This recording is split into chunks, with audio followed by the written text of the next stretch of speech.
hello to NYC, to you all. Sorry, got excited then. It's somewhere that I've always wanted to go. And yeah, the cardigan pattern is available as part of our online course. So we've just released 2 brand new online recorded digital courses, and the first one is an introduction to overlocking, which is ideal if anybody wants to learn how to get the most out of their overlocker. It's an Overlocker 101. Basically, it will take you through from threading to perfecting your stitches to some great advanced techniques as well. So it covers loads and loads of different techniques using the overlocker that you might not even be aware you can do using an overlocker. So that's a really exciting course to get you started. And then once you are excited about overlocking, or as excited as we are, you can then use your overlocker to create small projects. We've got an ebook coming out soon, which you can pre-order right now, and that contains a wealth of small projects. I think there's about 10 projects in there to really get you going with using your overlocker. And the more you use it, the better you will get at using it, and the more you'll want to use it. You'll have lots and lots of ideas. And then we also have our Edge to Edge Cardigan digital course. So we've decided to bring this out as a digital course rather than just a straightforward pattern, because it is quite a simple design, but it works really beautifully when made using an overlocker. It looks really professional, and it's really quick to create and to make up, so that it will last a really, really long time if you make it using an overlocker. You can use a sewing machine to make it, that's no problem, but you won't get that same level of finish.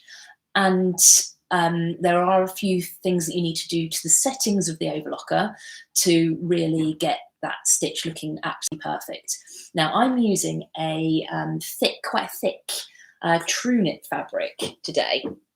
And you can see it looks like it's been hand knitted. It has been machine knitted, but it looks like it's been hand knitted. And this is really exciting for me because I can't knit. I've tried it. I love the look of knit garments. I'm always looking to commission somebody to make knit garments for me because I absolutely love them, but I just can't. I've got no patience when it comes to sitting down and knitting. I have a huge admiration for people who have, but sewing is my bag. So when I found this fabric, which looks like knitted fabric, but you can sew on a sewing machine or overlocker, I was really excited.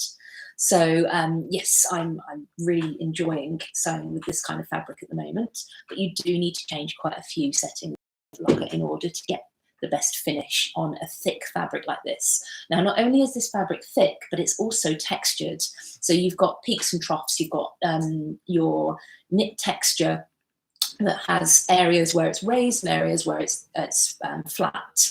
So that's where knowing how to change your overlocker settings is really going to come in.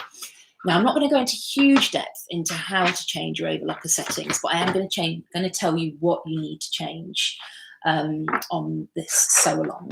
So to sew a fabric like this on the overlocker, because it is thick and because you're going to be joining where you're joining the front band to the sewing machine, to the main garment, you're going to be going through up to 6 layers of fabric at one point, where you've got the pockets and the all the different layers all joining. You're going to need to set up your machine to sew thick fabrics. Now, to do that, what you need to do is you need to extend your stitch width. So you need to take your stitch width to the highest it will go to, and then you need to extend your stitch length ever so slightly. So mine is 3 as a default. I'm just taking up to between 3 and 4. Your differential feed on your machine, which is what pushes the fabric through. It controls the 2 sets of feed dogs and regulates how fast the fabric is pushed through the machine. You're going to probably need that just slightly raised because the fabric does have quite a bit of stretch to it. And you really don't want any area of this stretching out at all. And then you're going to want to lower your knife. So in the introduction to overlocking, there's a fantastic tutorial of how to lower your knife and how to work with the machine set up to use without a knife. So I'm just going to remove mine right now. There we go. Simple as that. Just takes no time at all. And yeah, different machines have different ways of removing the knife. Just have a look in your manual and it's quite straightforward. Some require you to remove screws, some of them, most of them these days, the modern ones, you just literally pull a lever and move it down. So that's really exciting. And the reason why you want to remove the knife is because the knife can't rise high enough to get over all those thick layers of fabric. So basically, if you try and sew with the knife engaged, it's just going to jam. It's just going to get stuck, kind of gnarled up. So because of that, what I've done on all of my pieces is I've actually, on the front band and also on the front edges, I've just trimmed my seam allowances down. So rather than sewing with the usual 1.5 centimetre seam allowance that I'm going to sew most of the rest of the garment with, on the front edges where I'm joining all those really thick layers, that's where I have already trimmed about a scant centimetre off the seam allowances. So I'm just going to be creating about a 7mm seam allowance. So it's just under a centimetre that I've chopped off using the scissors. And then I've got my 7mm width stitch that's going to just grab everything. Okay, so we can get started with sewing. So I have already got my fronts and backs joined because I wanted to do a little test run of the machine and see how well it's sewed. Now, let's give us some space here. So you can see right here we've got quite a thick, a wide overlocking stitch. I've also, for this thickness of fabric, just loosened the tension quite a bit. So it is a fairly loose stitch. The actual stitches are quite tight, and then the loopers are quite loose.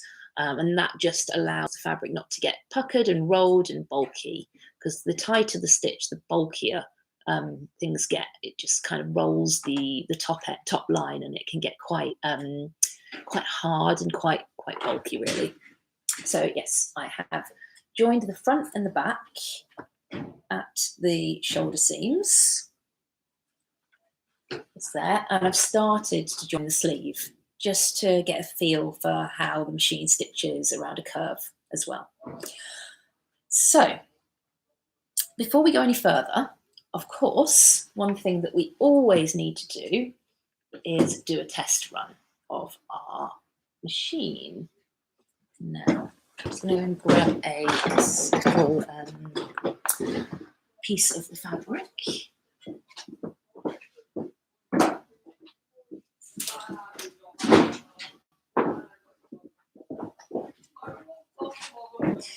Now, when we're doing a test, we're usually going to be sewing 2 layers of fabric together. Project. So we always want to do our test on 2 layers of fabric. It's as simple as that. It just makes sense. However you're going to be sewing your garment, that's how you want to test your seams. Because there's absolutely no point in creating a beautiful stitch on a single layer of fabric, then taking it to the machine and realising that it's just not going to sew as neatly through a double layer. So always test as you're going to be sewing. Okay. So because it's a thicker fabric, I'm going to lift up the presser foot. Sometimes you don't have to with an overlocker.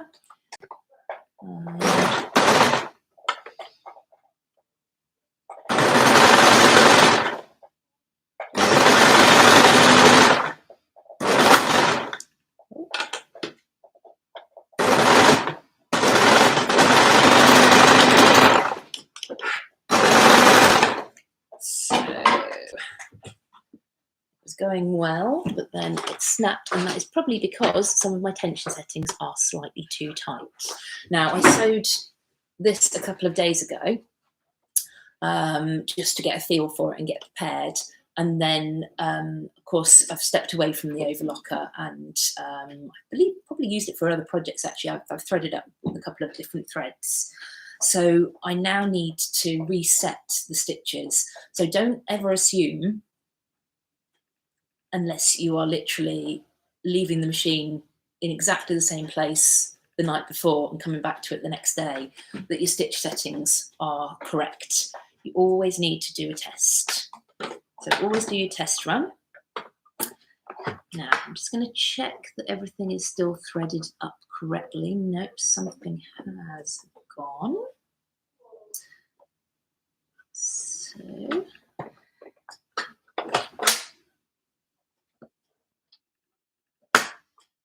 the key to threading up the overlocker is making sure that absolutely every single hook, hole, everything that is able to be, that a thread is able to be put through, has a thread put through it. That's the key. And if you make sure that, then your threading will work every time. And that's the key.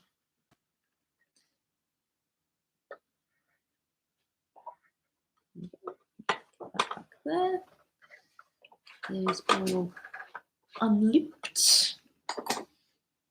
Loosen that tension slightly. So whenever you're loosening your tension or changing your tensions, make sure that your presser foot is up, because that releases the tension dials.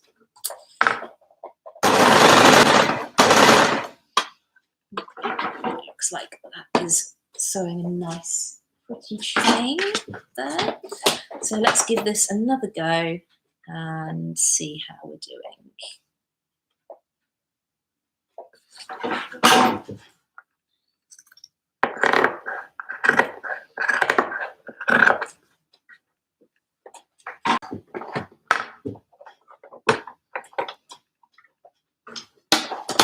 Just putting my knife back up, because for most of the project I'm going to want to actually sew with the knife engaged.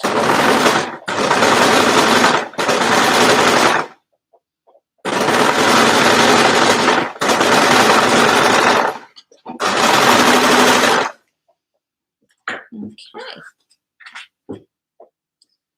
So that's looking nice and neat. It is looking a bit stretched out though, so I'm going to actually up my differential feed, because I don't want lots of banana seams. So I'm going to take my differential feed right up. I'm also just going to loosen off my top thread just a tad. So just feel like, whoops, they're just a little tiny bit loose.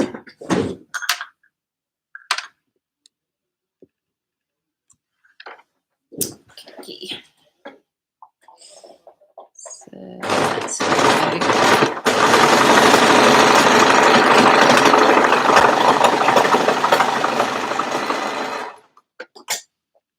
Okay. Yeah, I'm feeling quite happy about that. That's looking good. So I think I'm pretty much ready to start joining a bit more of my cardigan. Now, as I said, I started joining my sleeve, and I really like to use wonder clips. So bear with me.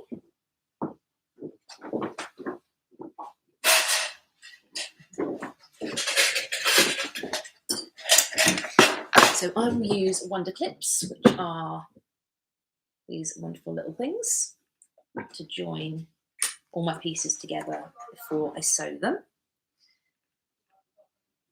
And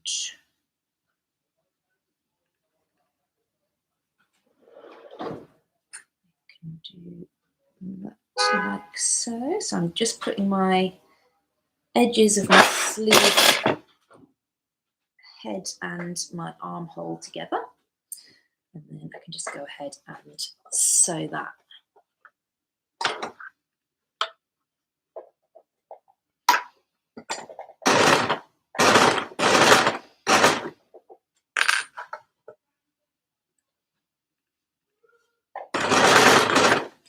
So in our digital videos, you get your overhead views as well, you get your close-ups, and you get lots of top tips as you go through to really help you create the best finish. So this is really just an overview of some of the techniques that you'll learn in the video.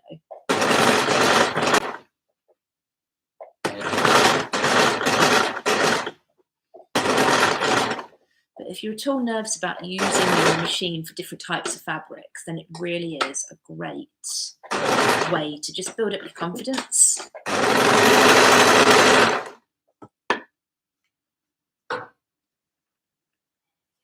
It's looking lovely. And I'm using these rainbow threads. I've got a bit of an obsession with them. They're basically like my absolute new favourite thing. And I just want to make everything with rainbow threads now. So you'll be seeing them on many, many more makes. And you just use them in the loopers, and then you can use your matching threads in the needles. And that works really well. Okay, so that is one sleeve all nicely set in. Let's go ahead and put the other one in. Now, I am going through this in slightly different order to the instructions. I should say, actually, as well as with the digital course, as well as getting the course videos, you do, of course, get a full regular pattern. So you get a PDF pattern that you can print off at home. You can print it off on your A4 printer, or you can send it to a copy shop, or you can buy a copy from us. So yeah, that's something you'd need to get in touch with us to request. But it's very, very easy to print it off at home. It's not that many pieces, and yeah, you could be buying the course and starting it this weekend and making yourself 2 or 3 cardigans this weekend, if you so fancied, if you have the fabric in. And this cardigan could be made out of, obviously, the true knit fabrics that I've shown you here, but it works really well in things like French terry. It even works in slightly heavier fabrics. We've made it before in like a boucle kind of fabric, in a jacquard fabric. It looks really smart, actually, in a jacquard fabric. Freya's got a gorgeous one that is slightly shorter. So she just shortened it, and yeah, it works really nicely. It's like a kind of smart cover up. Yeah, so I have put my sleeve in, and I'm just going to go ahead and sew that.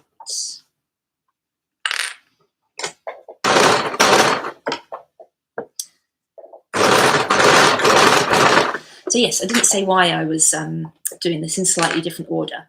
So I wanted to jump on the overlocker today, super quickly, straight away, and show you the overlocked parts of the cardigan before moving on to doing the pockets, which I will put on next week with you.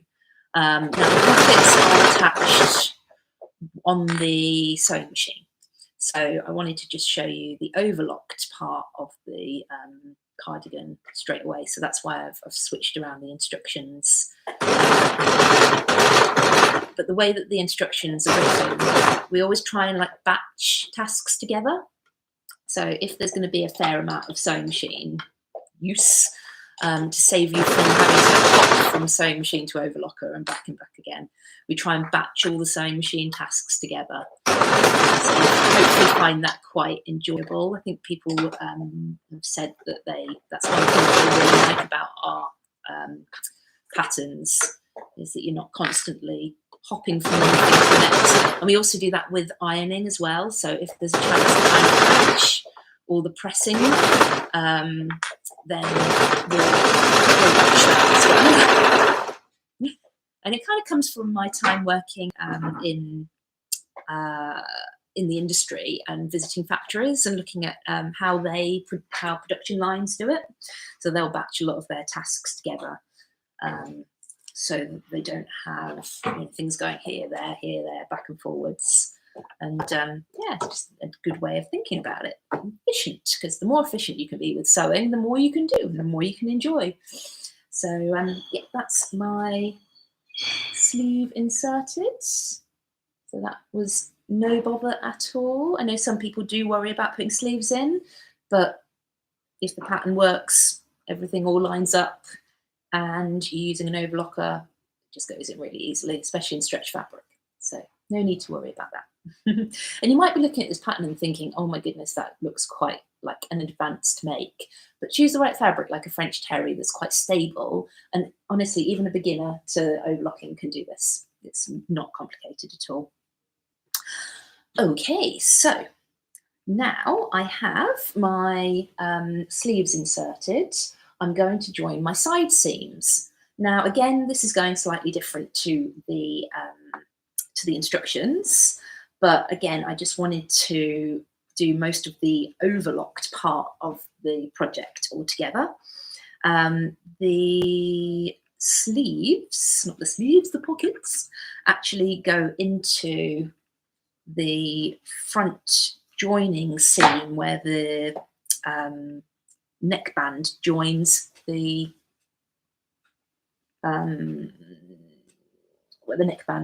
front, and so we can just join all the side seams first. So, yeah, that works for my things today.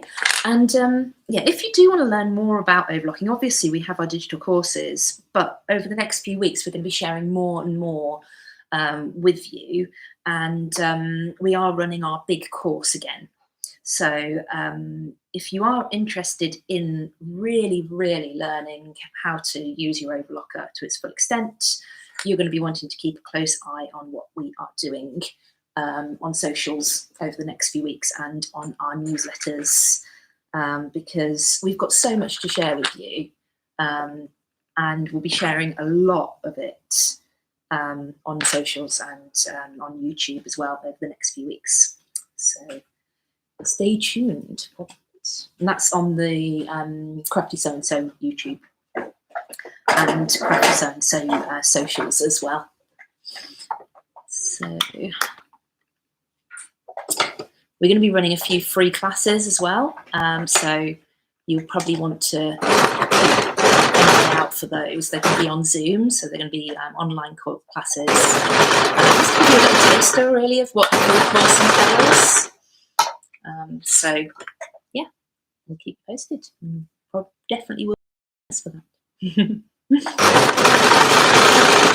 Is there anybody out there who is particularly interested in learning more about your overlocker? I'd really like to know, love to know what it is that you're particularly struggling with, or just thinking, I'm sure I can do more with this.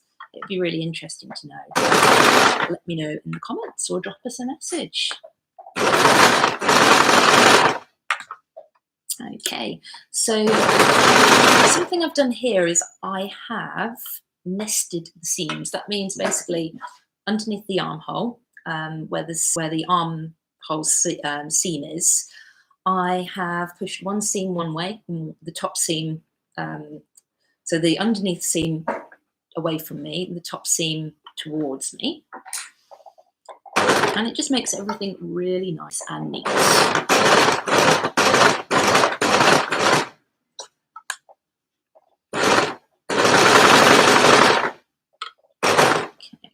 Just going to check back over my stitches, because it's always a really good idea as you're going along to just keep checking what you've done.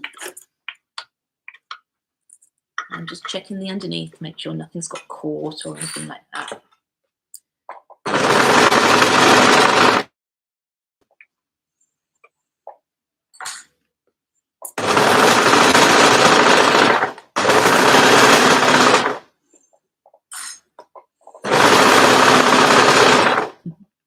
I do love how you can put quite a scrappy piece of fabric under the overlocker, and it comes through looking all beautiful and neat and tidy. Does it for me every time. Okay, So that is one of my side seams joined. Got my sleeve and my side seam joined. So that is looking very beautiful. And you can see really soon you end up with actually what's starting to look like a cardigan coming together super quickly. So you can see what I mean about if you bought this course, you would be able to make 2 or 3 in a weekend.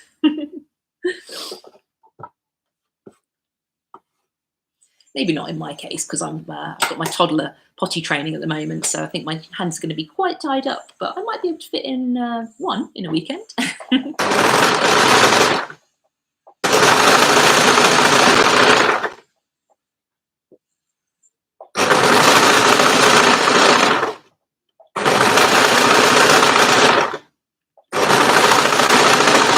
I've actually said to my husband, because he goes out running a lot, so I've said to him, right, Sunday afternoon, he's out, Saturday afternoon, he's out in the morning. Saturday afternoon is my sewing day. So I have allotted that time.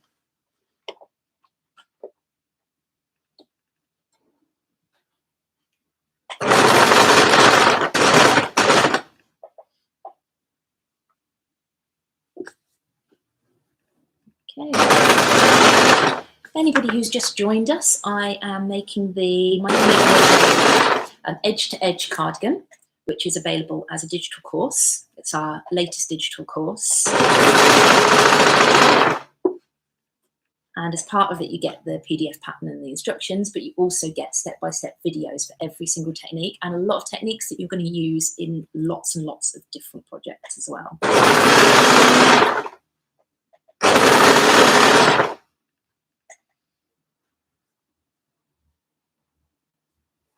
Now, because this fabric's quite stable, I'm not actually using any clips to hold it together. But if the fabric was more stretchy, I would definitely recommend it. Just making sure that everything stays aligned by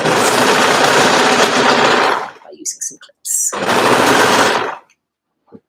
And by clips, I mean these lovely little wonder clips. We sell Prim Love clips, and they are really pretty and very useful. Because why shouldn't practical things not be pretty? Okay, so we pretty much have the outer shell of the cardigan all complete now. Wrong way out, but yeah. So the next thing that I need to do before I continue is to hem this bottom edge, just to finish this bottom edge on the overlocker. So I'm just going to run around that now. What I am going to do for this, because I'm going across the stretch of the fabric, I'm just going to up my differential feed right up as far as it will go. I'm also sewing through a single layer of fabric. So before I do that, I'm just going to whiz a little piece of single fabric through.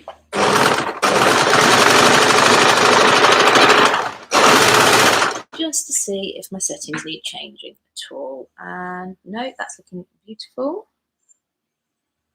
Yeah, it's looking great. Doesn't need anything changing at all. It's just really for peace of mind, to be honest. So I'll just run that through.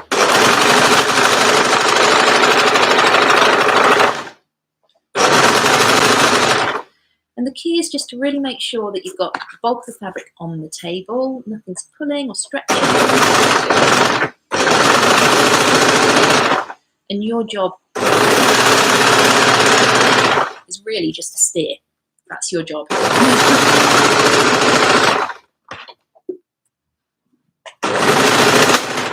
Oh, sounds like something's happening.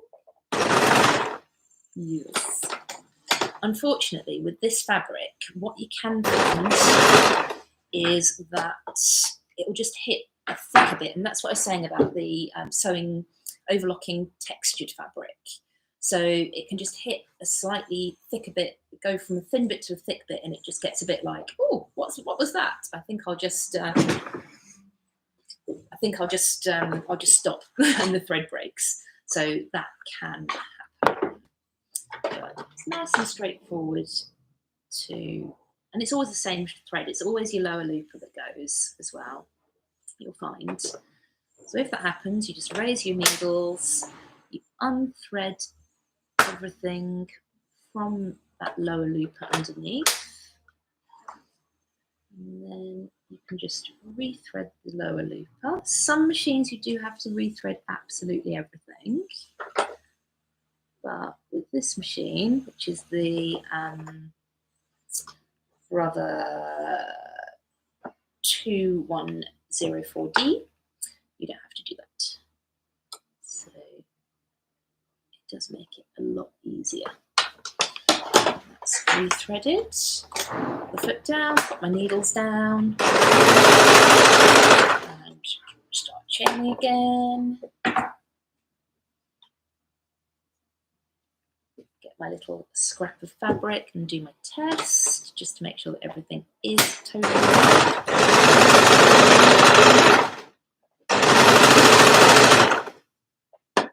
Yep, that's looking fine.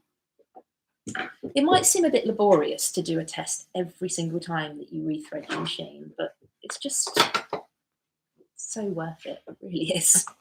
Just to make sure that everything is definitely going to look beautiful when you stick your precious fabric underneath it.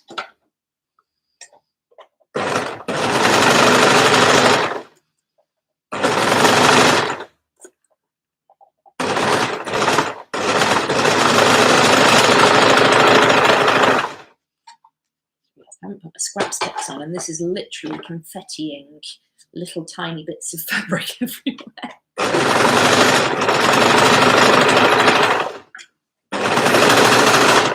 Okay.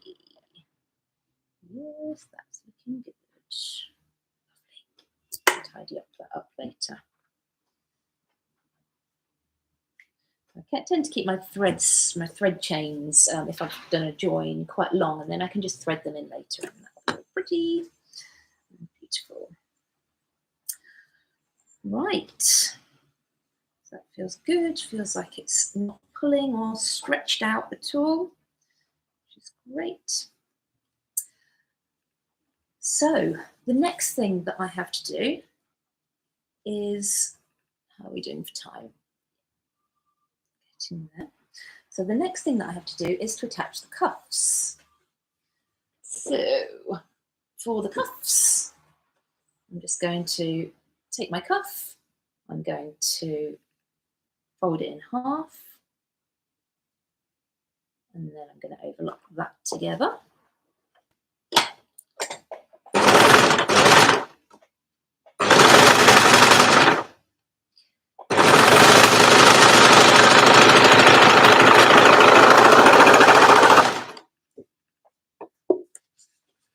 And while I'm at it, I take my other one and do the same.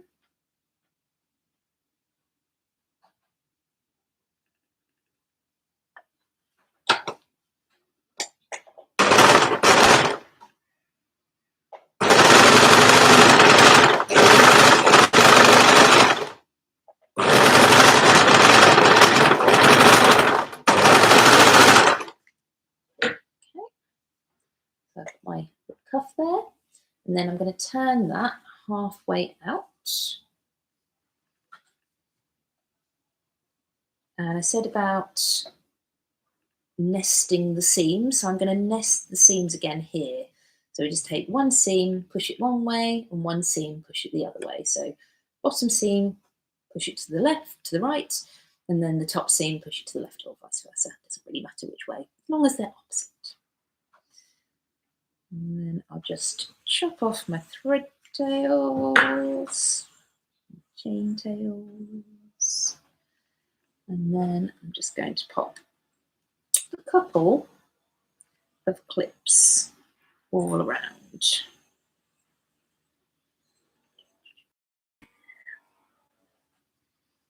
Okay, and that is right. So fold at this end, raw edges here with my at the top, and I'm going to take my sleeve and I'm just going to pop the folded edge over the top like so, and I'm going to match up that seam that I've created in the cuff with the seam and the sleeve, trying again to get all my seams aligned but pointing in different directions. So this is the point where it starts to get a bit funky.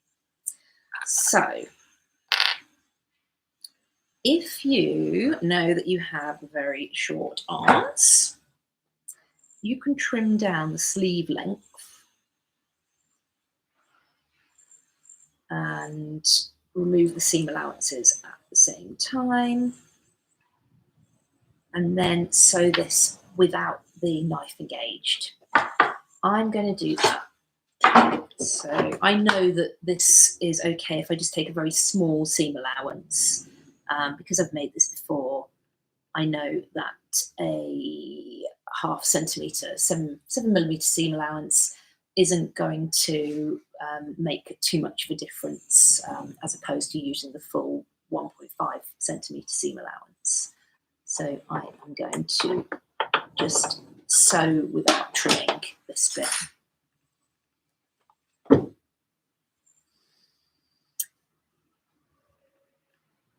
Now, because the cuff is quite narrow, I'm not able to put it over my free arm. So some machines have a little bit that you can take out, and you could sew, put the trouser leg or a sleeve around that. But this cuff is quite narrow, so I'm not going to be able to do that. I'm also not going to start sewing on a seam. So I'm going to start my overlocking about 5 centimetres before, 5 to 10 centimetres before. I'm going to lift my presser foot up as high as it'll go. And if you use your presser foot lever and just push it as far back as it'll go, or as far up as it'll go, it will actually go a little bit further than you might think. I'm then going to drop my needles manually into the machine, just so everything's anchored. And then I'm going to do one final check that everything is exactly where I want it to be. And it is, so I'm going to go ahead and... Now, when I go over these 3 seams, it's going to sound a bit clunky and chunky. So the other thing I'm going to do is I'm just going to trim off the little bit of seam that is sticking out, because that could get caught and that could look a bit not great.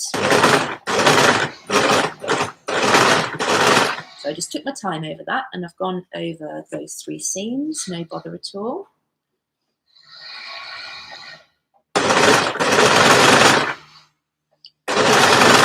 And it's just a case of getting to know your machine and really, you know, just getting a feel for it and not being scared of it as well, knowing what it can do, knowing what it can't do as well. You know, some machines cope with thicker fabrics better than others.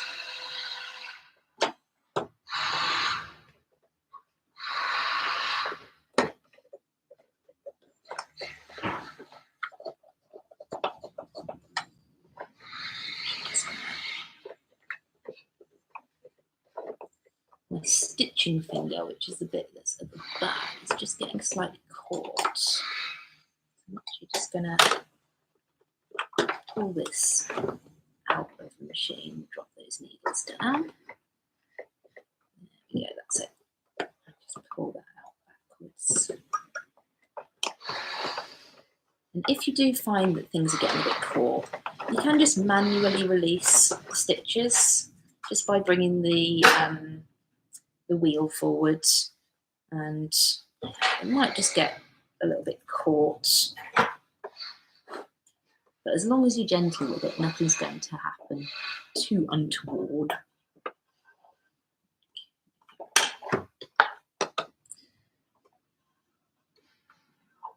Just checking, yeah, I think my chain's just come undone, that's all.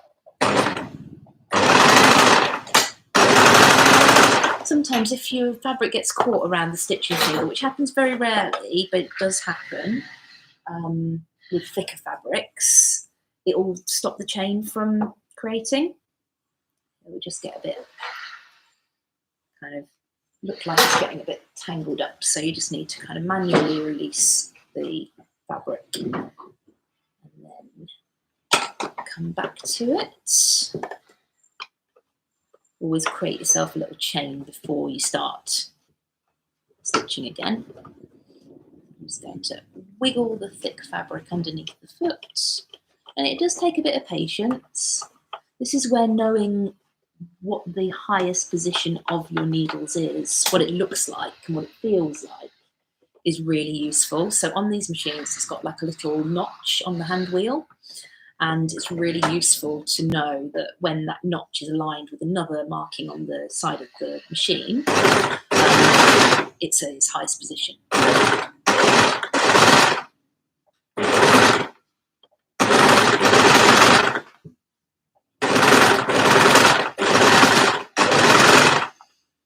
Okay, so I've come back around all the way to where I started, put the needles in the machine. I'm just lifting up the machine. I'm going to turn, sorry, lifting up the foot. I'm going to turn the fabric to 90 degrees and I'm going to stitch. There we go, and then I can thread that chain tail back in if I want to. And I can admire my lovely cuffs. So yeah, I think that's looking great, isn't it? And my seams pretty much match. Actually, that's pretty perfect. Is that good? I can show it off.